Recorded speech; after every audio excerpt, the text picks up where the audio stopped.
Part of having a great phone call is being prepared for that phone call, thinking about what we're going to say, how we're going to say it, and getting our mindset prepared to have a great time on the phone. I'm Rachel Choo at Whissel Realty Group, and today I'm going to give you 5 tips to prepare for your most successful phone calls. Number 1 is to listen to understand, not to respond. So often we're so worried about what the prospect is going to say, and we're trying to anticipate their needs that we're only thinking about what we should say next rather than really listening to understand their unique needs and situations. When we do this, we're really listening to them, we're hearing them, and we're able to help them with our problems rather than focusing on ourselves and what we're going to say. This allows us to come across as more genuine, to actually retain information about who they are and what they need, and become a better agent for them. When we seek to understand rather than just to respond or just to give them an answer quickly, we're able to be a better agent, listen deeper, and get more information that we need. Tip number 2 is to know your intent before the phone call. So often we're on autopilot in our lives and we think that we need to do things just to do them. Before we make any phone calls, we need to map out what's the reason that we're calling this person and what's the objective of the phone call.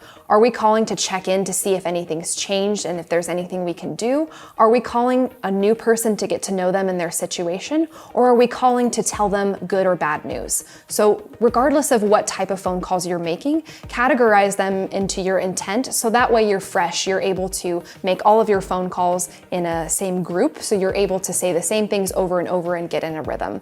I like to split up my qualifying phone calls into one section where I'm calling all new leads, I'm saying the same things over and over again, I'm introducing myself, I'm getting to know them, and then I like to separate my follow-up calls into a separate call session.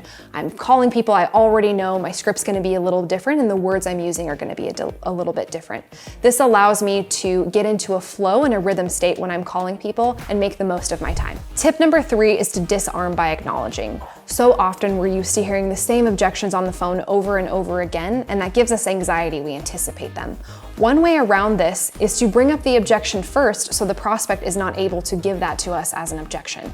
A great example of this would be to say, "Hi, this is Rachel at Whissel Realty Group. I'm sure you're just looking right now, but if you have any questions about the homes that you're seeing online, I'd love to be a resource. How's your experience been shopping so far?"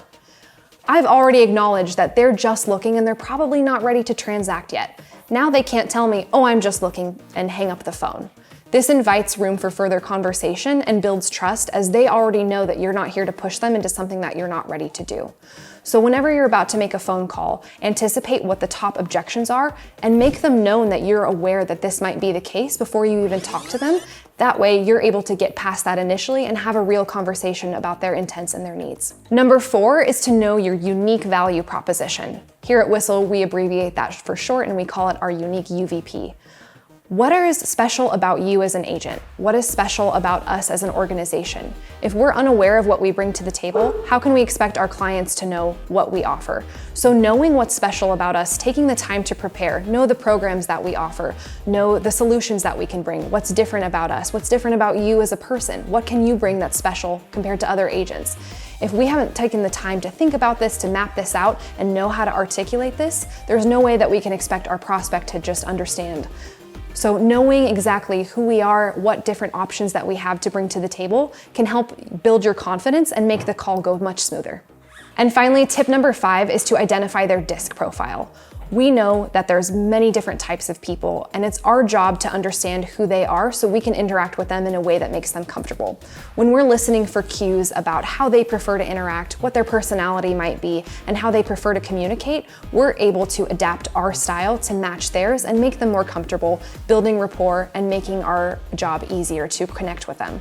So taking some time to understand the DISC profile, learn how to identify your own and others, can really help bridge that gap in rapport when needed. I'm Rachel Choo at Whissel Realty Group, and these are 5 tips to come prepared for your phone calls.